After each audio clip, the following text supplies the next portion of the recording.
Na mpenzi mtazamaji, tukisonga mbele, wakazi wa Nyamache huko Kisii wamelalamikia kushambuliwa kwa mbwa wao na mifugo na mnyama wa mwituni. Wakazi hao wanasema kwamba mnyama huyo anayezidi kuhangaisha ameua zaidi ya mbwa 13 na sasa wanaitaka idara ya wanyamapori kumwinda mnyama huyo na kuwarejeshea usalama. Hii hapa taarifa kamili.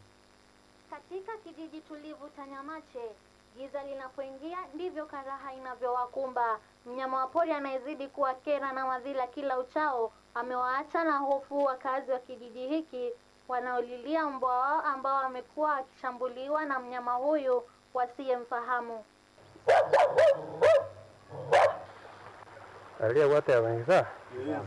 Samson Moranga, mkazi wa kijiji hiki na mmoja walioshuhudia shambulio la hivi majuzi, anasimulia jinsi mbwa wake alinusurika kifo kutoka meno ya mnyama huyu. Sasa nikakimbisha na hiyo kitu mpaka kwa mto, na hiyo kitu kikakamata hiyo mbwa, kikakula roho yake, kikakula kila kitu, kikawacha hapo chini, ingine kikawacha hapo chini.